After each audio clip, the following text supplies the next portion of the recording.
saudara-saudariku yang terkasih dan yang senantiasa dikasihi Tuhan kita Yesus Kristus, salam sejahtera untuk kita semua dan damai sejahtera dari Tuhan kita Yesus Kristus ada dalam hati kita masing-masing saat ini, dimanapun Bapak Ibu berada, yang hari ini kita sedang menundukkan diri kita di hadapan Tuhan di dalam ibadah berbakti kepada Tuhan sebagai tugas dan kewajiban serta kerinduan kita sebagai anak-anak Tuhan Yesus Kristus. Saudaraku yang terkasih dan yang senantiasa ada dalam perlindungan kasih sayang Tuhan, mari kita mendasari ibadah kita pada saat ini dengan kita mendengarkan sabda firman Tuhan dan mendengarkan perenungan sabda firman Tuhan pada saat ini, pada kesempatan hari ini. Kita akan membuka Alkitab kita akan lihat satu firman Tuhan yang ada di Yesaya 64 ayat 1 sampai ayat yang ke-12. Sekali lagi Bapak Ibu Saudaraku yang baru menyiapkan Alkitabnya di rumah masing-masing, mari kita buka di Yesaya 64 ayat 1 sampai ayat yang ke-12.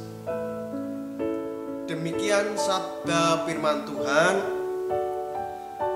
Sekiranya engkau mengoyakkan langit dan engkau turun sehingga gunung-gunung goyah di hadapanmu, seperti api membuat rangas menyala-nyala dan seperti api membuang air mendidih, untuk membuat namamu dikenal oleh lawan-lawanmu, sehingga bangsa-bangsa gemetar di hadapanmu, karena engkau melakukan kedahsyatan yang tidak kami harapkan, seperti tidak pernah didengar orang sejak dahulu kala. Tidak ada telinga yang mendengar dan tidak ada mata yang melihat seorang Allah yang bertindak bagi orang yang menanti-nantikan Dia. Hanya Engkau yang berbuat demikian. Engkau menyongsong mereka yang melakukan yang benar dan yang mengingat jalan yang Engkau tunjukkan. Sesungguhnya Engkau ini murka, sebab kami berdosa. Terhadap Engkau kami memberontak sejak dahulu kala. Demikianlah kami sekalian seperti orang najis, dan segala kesalahan kami seperti kain kotor. Kami sekalian menjadi layu seperti daun, dan kami lenyap oleh kejahatan kami seperti daun dilenyapkan oleh angin. Tidak ada yang memanggil namamu atau yang bangkit untuk berpegang kepadamu, sebab Engkau menyembunyikan wajahmu terhadap kami dan menyerahkan kami ke dalam kekuasaan dosa kami. Tetapi sekarang ya Tuhan, Engkaulah Bapa kami, kamilah tanah liat, dan Engkaulah yang membentuk kami, dan kami sekalian adalah buatan tangan-Mu. Ya Tuhan, janganlah murka amat sangat dan janganlah mengingat-ingat dosa untuk seterusnya. Sesungguhnya pandanglah kiranya kami sekalian adalah umat-Mu. Kota-kotamu yang kudus sudah menjadi padang gurun, Sion sudah menjadi padang gurun, Yerusalem sunyi sepi.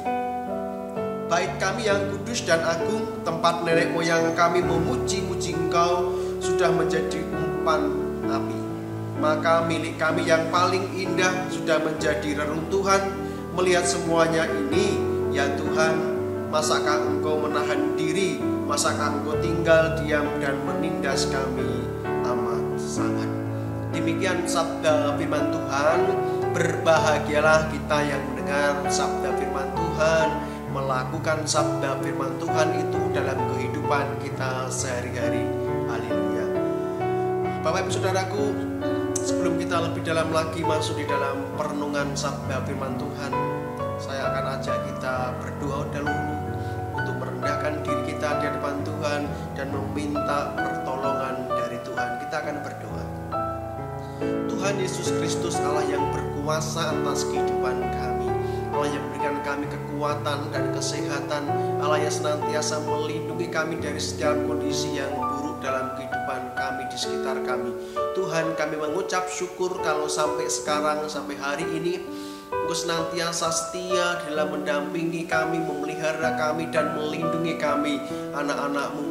Tuhan, di dalam hari Sabat ini kami hendak mendengarkan perenungan sabda firman Tuhan yang menjadi sebuah pesan istimewa untuk kami saat ini, sehingga kami menjadi pribadi yang kuat di dalam Tuhan, menjadi pribadi yang tangguh di dalam Tuhan. Tuhan kami Yesus Kristus, sekiranya saat ini berfirmanlah kepada kami, perdengarkanlah pesan-pesan-Mu yang begitu agung, begitu mulia, untuk kami semua yang rindu akan taburan sabda firman Tuhan. Pakai hamba-Mu yang penuh dengan kesederhanaan dan kekurangan ini untuk sampaikan sabda firman-Mu, kiranya hanya hikmat Roh Kudus yang senantiasa menaungi hamba-Mu saat ini. Terima kasih Tuhan kami Yesus Kristus. Di dalam nama Tuhan kami Yesus Kristus, kami berdoa dan menundukkan diri kami di hadapan-Mu. Amin. Sekali lagi, Shalom Bapak Ibu Saudaraku yang terkasih. Damai sejahtera tetap ada dalam hati kita, menguasai hati dan pikiran kita, sehingga Shalom Tuhan, damai Tuhan tetap menjadi bagian yang tidak terpisah dari kita, anak-anak Tuhan. Dimanapun Bapak Ibu Saudaraku yang terkasih berada, yang saat ini sedang mendengarkan sabda firman Tuhan di rumah masing-masing, dan yang saat ini beribadah di rumah Bapak Ibu Saudaraku yang terkasih, karena kondisi tetap harus memungkinkan kita untuk tetap tinggal di rumah kalau Bapak Ibu, dan tetap ibadah di rumah, membangun mesbah keluarga di rumah. Tetapi saya yakin, percaya, kasih kuasa Tuhan tetap ada untuk kita dan mengalir dalam keluarga kita masing-masing. Pada kesempatan hari ini ada satu kata yang sekiranya menjadi sebuah kata yang sangat diidam-idamkan, sangat diharapkan hadir dalam kehidupan kita, baik itu kehidupan kita secara pribadi, kehidupan keluarga kita, maupun dalam kehidupan kita bermasyarakat, bernegara, dalam kabupaten kita saat ini. Kata itu adalah pemulihan. Kata itu adalah bagaimana kata pemulihan sebagai sebuah kata yang terus menjadi satu harapan kita yang harus kita terus doakan kepada Tuhan. Ada pemulihan pribadi yang saat ini merasa dirinya sedang mengalami letih, lesu, berbeban berat. Ada keinginan Tuhan, pulihkan aku dari kondisi ini dan menjadi kembali kuat di dalam menghadapi kehidupan. Ada pemulihan keluarga. Ada beberapa keluarga yang mungkin senantiasa mengidam-idamkan, mengharapkan ada satu pemulihan, kembalinya sebuah keluarga yang hidup di dalam damai, hidup di dalam cinta kasih, hidup di dalam kebersamaan, hidup di dalam naungan Tuhan. Dan saat ini masih diperjuangkan. Pemulihan itu menjadi bagian dari doa kita saat ini dalam pribadi, keluarga, dan secara khusus kita juga berdoa tentang sebuah pemulihan yang terjadi di Kabupaten Kendal yang kita cintai ini, dan di bangsa kita ini yang kita juga cintai ini. Pemulihan ekonomi, pemulihan dari kehidupan yang saat ini sedang mengalami ancaman, tantangan, pergumulan bersama dalam menghadapi pandemi virus COVID-19. Kita berharap, kita terus berdoa. Pemulihan yang Tuhan akan kerjakan, Tuhan kerjakan sesegera mungkin dalam kehidupan kita, keluarga kita, persekutuan kita, kabupaten kita Kendal, dan bangsa Indonesia ini. Dan itu harus menjadi satu pokok doa kita secara khusus, bahwa tangan Tuhan yang memang secara mata tidak kelihatan, tetapi Petrus katakan tangan itu kuat, sedang mengerjakan sesuatu yang mendatangkan kebaikan. Kita mengharapkan tangan yang kuat itu bekerja, berkarya, dan melakukan sesuatu yang baik untuk kita pribadi, untuk keluarga kita, untuk persekutuan kita yang indah, untuk bangsa negara kita, untuk kabupaten kita saat ini. Karena itu saya ajak kita semua jangan pernah berhenti untuk berdoa, untuk pemulihan terjadi dan dikerjakan Tuhan, dan kita jadi bagian dari Tuhan. Ambil bagian dalam karyanya untuk bangsa kita, untuk kabupaten kita, untuk keluarga kita masing-masing. Bapak Ibu Saudaraku yang terkasih, apa yang kita sudah baca saat ini, di mana ini sebuah nubuatan yang disampaikan oleh Nabi Yesaya di akhir-akhir masa pelayanannya, di akhir-akhir kitab di mana ia menulis sebagai sebuah nubuat yang ia benar-benar dapatkan karena ada satu kegundahan tersendiri ketika ia sebagai nabi, sebagai hamba Tuhan melihat kondisi yang terjadi di bangsa Israel di masa awal pembuangan di Babilonia. Yesaya mengalami sebuah sejarah di mana ia terus mendampingi bangsa Israel di dalam sebuah proses bagaimana bangsa Israel dibuang ke tanah Babilonia. Sebelumnya Yesaya sudah berbicara tentang perkataan Tuhan yang harus dinyatakan kepada bangsa Israel, sampai akhirnya Yesaya melihat kondisi, baik itu secara nyata maupun dalam sebuah nubuatannya, ia melihat sebuah kondisi yang sangat memprihatinkan dari bangsa Israel. Karena itu hal yang penting untuk Yesaya sampaikan kepada bangsa Israel, dan ia menulis kitab ini supaya menjadi sebuah pembelajaran untuk bangsa Israel, bagaimana bangsa Israel bisa dipulihkan oleh Tuhan. Pemulihan itu yang menjadi satu prioritas dan kerinduan Yesaya ketika Yesaya melihat kondisi yang terjadi dalam kehidupan bangsanya Israel.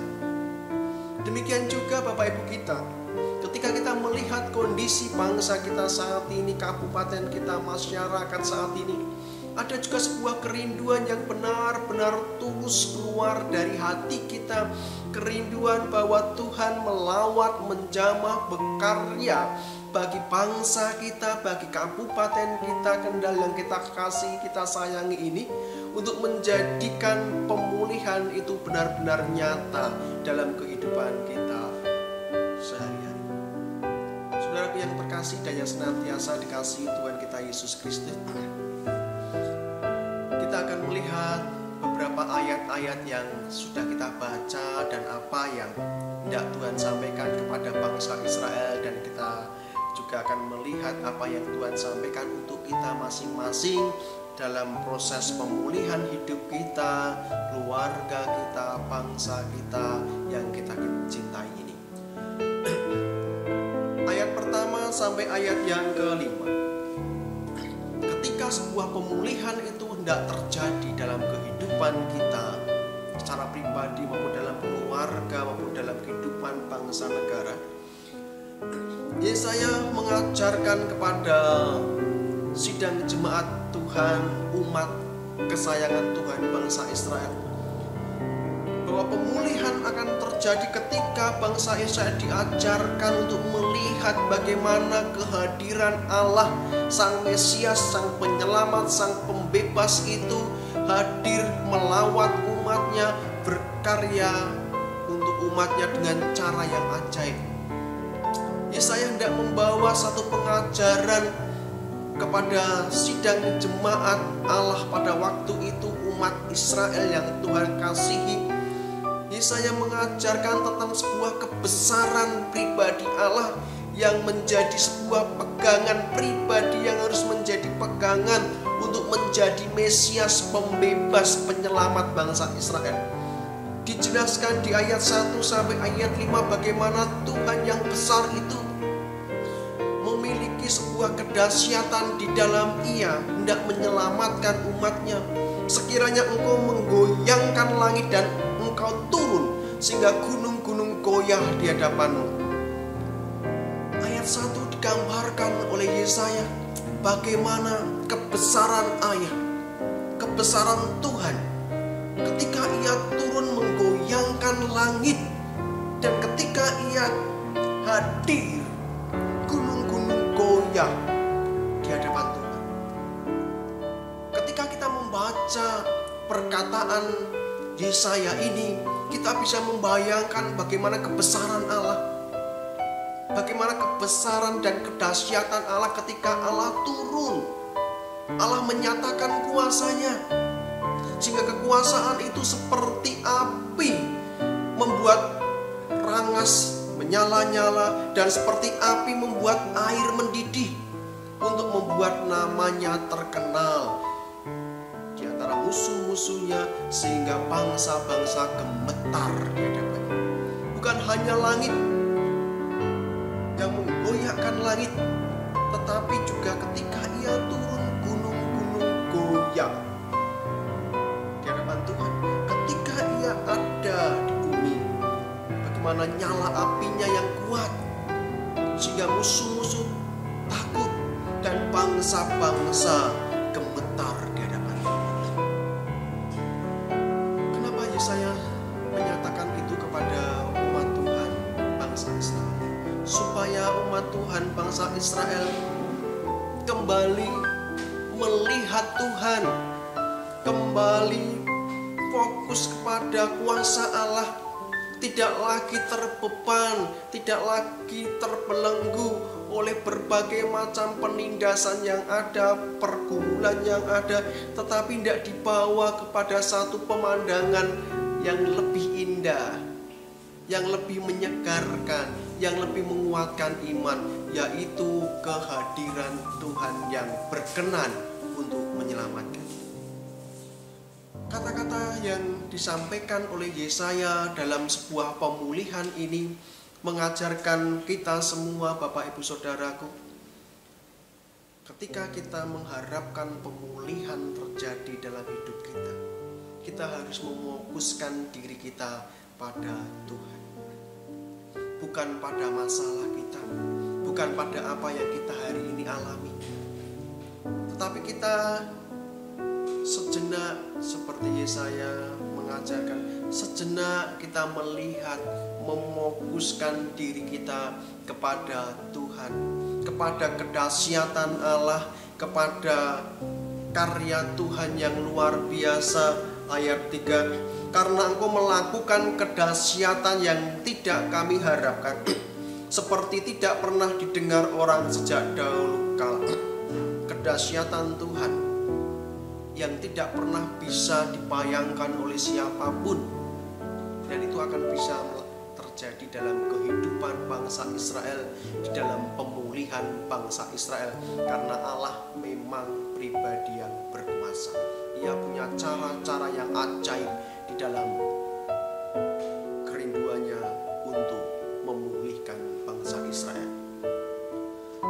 Dan dijelaskan di ayat yang keempat, Bapak Ibu Saudaraku, yang luar biasa, yang Yesaya hendak nyatakan, ajarkan, tanamkan dalam kehidupan iman kita. Tidak ada telinga yang mendengar dan tidak ada mata yang melihat seorang Allah yang bertindak bagi orang yang menanti-nantikan Dia. Hanya Engkau yang berbuat demikian. Dikatakan dengan tegas oleh Yesaya bahwa hanya Allah, hanya Tuhan yang kita sembah, hanya Yahweh, yang menunjukkan belas kasihannya kepada orang-orang yang menanti-nantikan pertolongan dari Dia. Yesaya hendak menyatakan kepada kita juga saat ini, tidak pernah dikecewakan orang yang menanti-nantikan Tuhan. Tidak pernah umatnya dikecewakan ketika umatnya benar menanti-nantikan pertolongan Tuhan.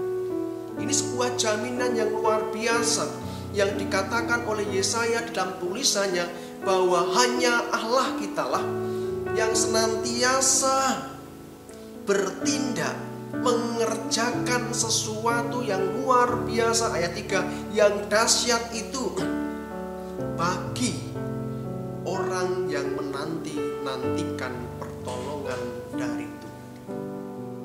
Hari ini menjadi sebuah pesan yang baik untuk kita semua.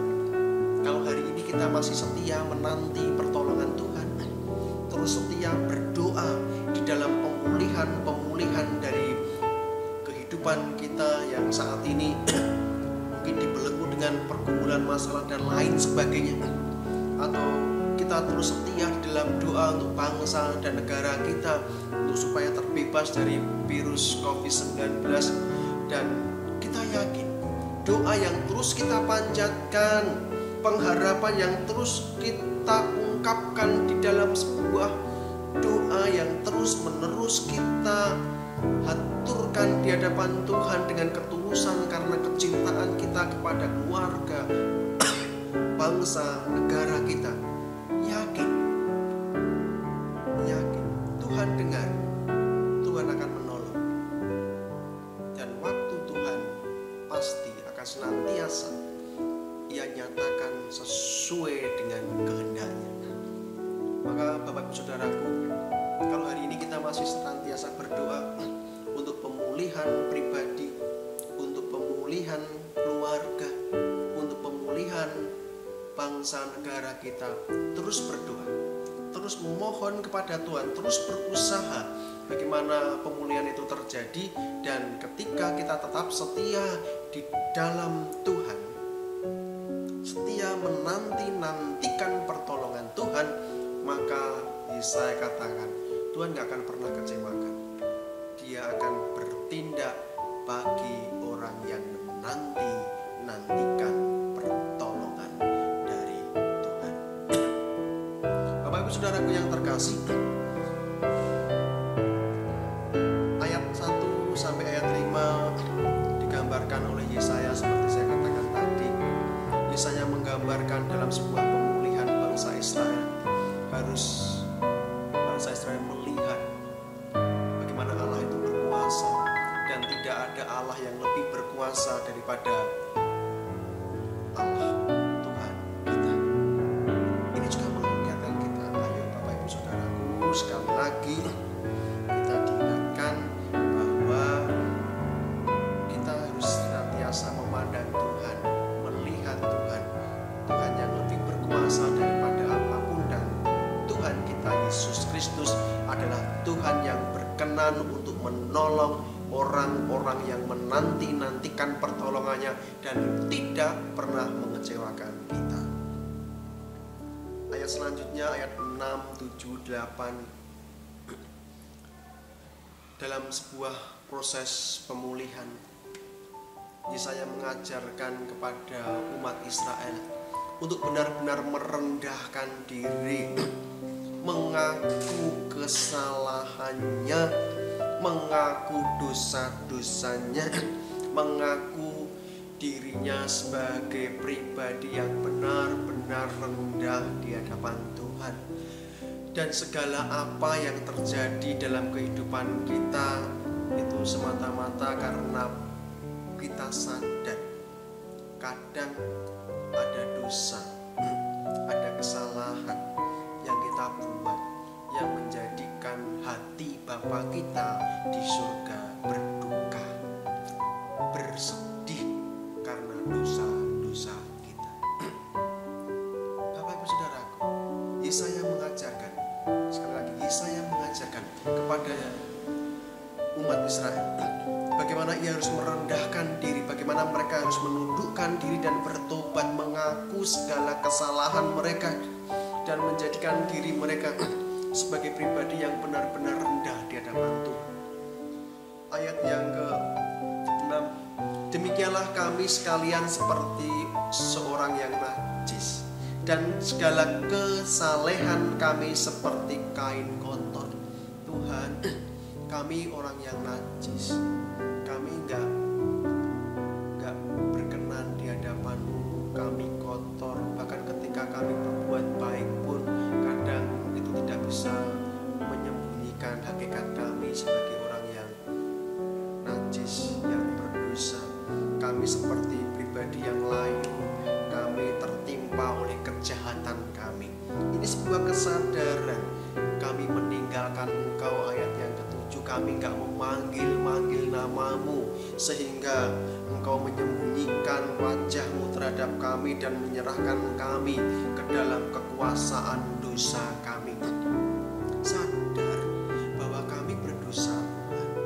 Kami berdosa, dan kemungkinan besar bahwa dosa-dosa itulah yang menjadikan kami hari ini mengalami pergumulan dan penderitaan. Yesaya tidak mengajarkan kepada kita untuk kita koreksi diri dulu sebelum mengoreksi keadaan kita di sekitar kita. Kita mengoreksi diri dulu sebelum kita mengoreksi orang-orang di sekitar kita. Sebelum kita mengoreksi apa yang terjadi dalam kehidupan sekitar kita. Saya katakan, koreksi hati, koreksi diri bangsa Israel, bahwa mereka harus mengakui mereka najis, mereka kotor, mereka tidak berkenan di hadapan Tuhan. Semua yang terjadi dalam kehidupan mereka, mengapa mereka menderita, itu semua karena dosa mereka, semua karena kejahatan mereka, semua karena mereka memang tidak memprioritaskan Tuhan dalam kehidupan mereka semua, sehingga mereka mendapat apa yang sudah mereka kerjakan, apa yang mereka tanam, mereka yang memenuhinya. Ini sebuah ungkapan hati Yesaya yang memanggil bangsa Israel untuk menundukkan diri di hadapan Tuhan serendah-rendahnya, karena mereka, katakan Yesaya, tapi sekarang ya Tuhan, Engkau Bapa kami tanah liat dan Engkaulah yang membentuk kami. Siapa kami? Kami hanya tanah liat, dan kami punya pencipta, dan pencipta kami adalah Allah. Kami diciptakan oleh Allah, dan disadari oleh bangsa Israel, kami juga yang merusak ciptaan Allah itu dalam diri kami. Ini sebuah ungkapan hati yang mendalam yang disampaikan oleh Yesaya, supaya bangsa Israel menyadari kesalahan mereka dan mereka datang pada Tuhan di dalam pertobatan yang benar-benar sungguh-sungguh pertobatan. Ayat yang ke-9 sampai ayat yang ke-12. Selain pertobatan, selain pengakuan dosa yang diucapkan oleh Yesaya sebagai pembelajaran bagi sidang jemaat umat Tuhan Israel, Yesaya juga mengajarkan kepada bangsa Israel, khususnya juga pada kita semua, untuk menanti-nantikan belas kasihan Tuhan. Ayat 9 sampai ayat 12, ya Tuhan, janganlah murka-Mu amat sangat dan janganlah mengingat-ingat dosa untuk seterusnya. Sesungguhnya pandanglah kiranya kami sekalian adalah umat-Mu. 12, melihat semuanya ini ya Tuhan, masakah Engkau menahan diri, masakah Engkau tinggal diam dan menindas kami amat sangat. Ada satu permohonan untuk Tuhan berbelas kasihan kepada mereka, untuk memohon kepada Tuhan, karena mereka tahu bahwa Allah itu pengasih, penyayang, panjang sabar, penuh dengan pengampunan. Maka bangsa Israel, Bapak Ibu Saudaraku, di dalam pemulihan yang tidak dikerjakan Allah. Bangsa Israel selain bertobat mengakui dosa-dosa mereka, mereka menundukkan diri mereka dan meminta belas kasihan dari Allah. Secara kekuatan manusia, mereka gak akan pernah bisa menghadapi pergumulan yang berat yang saat itu sedang mereka alami di dalam sebuah tanah perbudakan, pembuangan.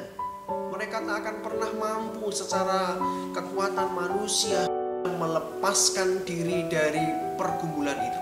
Tetapi ketika mereka mengalami satu pertobatan yang benar-benar sungguh, mereka mengharapkan dan mereka meminta belas kasihan dari Tuhan. Meminta belas kasihan dari Tuhan. Bapak Ibu Saudaraku, sebuah pemulihan terjadi ketika ada 3 hal yang harus kita kerjakan. Yang pertama, kembali melihat Tuhan sebagai Allah yang berkuasa dan Allah yang berbelas kasihan.